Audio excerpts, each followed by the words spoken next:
Hello, hello, hello. Can you all hear me all right? Thank you for being out here, and to each and every one of you that served for this country, thank you. From the bottom of my heart, thank you. Listen, today, can't hear me? I'm going to go down there. Yeah. Let me switch. I want you to hear me. Yeah, I want you to hear me. Okay, let me start again. Again, I'm thanking each and every person here that has served to protect this country. My sincerest thanks to each and every one of you. Okay, so why I'm here today is that I want to talk to you and hopefully encourage you. That has been what I believe God has called me to do. Okay? So on May 14th of 2020, I sent a message to my children. And I don't know why I did this, but what I said to them was what I believe in is worth fighting for no matter where it takes me. I had no idea when I made that statement where my feet would go, where God would move me and take me. And I had no idea in May of 2020 that we would be standing here where we are in this great country at the very verge of losing it. I had no idea the fight that was ahead of me, ahead of us as a whole. But what I want to say to you today is what we can see with our eyes, what we're hearing with our ears isn't the end all of the story. It isn't the end of the story. I'm not here to promote any one particular party. I'm not here for a political allegiance. Do I want my country? Do I want America? Yes! Yes! I want my state. I want Kentucky. And I don't want to be in a socialistic, communistic world. I want America to be the free country it has been all my life. So I stepped up. What happened to me is that I got a stirring in me that I believe God put in me. And he said, Kim, be the town crier. Call people to wake up. If there are any of you here that have seen me at the Capitol, that's been the vein of my message. Wake up, America! Wake up! It is not too late to wake up. It is not. So I'm on a mission. This is my call. This is my message. I'm here to tell you that God is in control. He is the chief commander. This is not over. And I want to encourage you to rise up above the noise.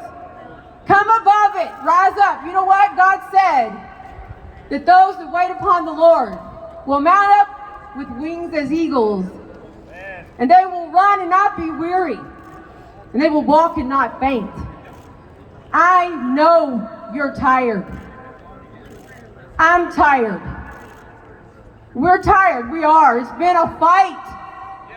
But let me tell you something. As cold as it is right now, as rainy as it's ever been that I've been out here, I'm still free. I'm free. You don't get freedom outside of the United States of America. We have to continue to engage in the fight.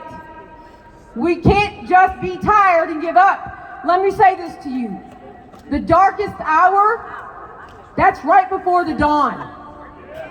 And let me tell you this, the God that I know, he is not a defeated God. God does not call his people to awakened places. He did not call me to my knees to pray along with hundreds and thousands of millions of people. He has not called people to go out to DC to be heard. He has not called this movement to end it how we see it today. Now look, I'm not a prophetess, I'm not a prophet. I can't say I know exactly how it's going to turn out, but I know God is in control. And I trust him. And I encourage you to trust him. Let me tell you something I learned about eagles. Eagles actually love the storm. And boy, have we been in a storm.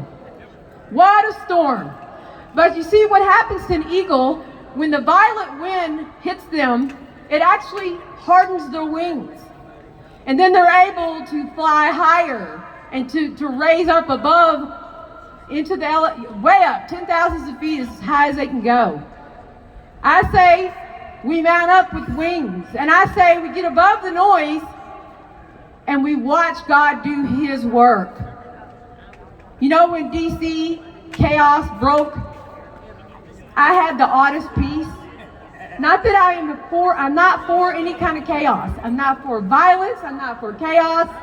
I'm for none of that. But I know the peace of God will keep our hearts and minds if we keep them on him. And what I said to myself is, you know what? Nothing's changed. For me, nothing's changed. A lot happened in D.C. on January the 6th. But God did not change his plan. God has not changed his plan. You know, it's God fashion. I love the way he is, guys. This is the last thing I'm going to tell you. You know, whether it's a good thing or a bad thing, it's irrelevant. It's just God. God is an 11th hour God. You know, I guess for me, it got exciting because I know God. And I know what he does is he takes us to the edge of, well, what's going to happen now? Well, what's our out now? You know, we're looking for the out. But let me just remind you, when Daniel was thrown into the lion's den, God gave him an out. When the Israelites were up against the Red Sea, God gave them an out. When Shadrach, Meshach, and Abednego were thrown into the fiery furnace, there wasn't a back door to get out of it. There is no back door. And here's the only thing that I am 100% confident. I do not need or ever will understand the how of what God is doing. And I do not regret this call that he put on my life. It has been by far the most terrifying ride, but it's also been the most exciting ride of my life. Because I am walking with God, I'm running with God, and I'm asking you to run with God. Run with him. Do not get weary. Do not give up. Do not lay down the battle. Battle it out with your prayers. Keep praying for America. Keep praying for Kentucky. We're seeing a lot of good changes happening, and I know it's because of praying. It's because of trusting God. Again, don't give up. Please keep fighting. I love my God, I love my family, and I love this great United States of America. Keep fighting! Keep fighting!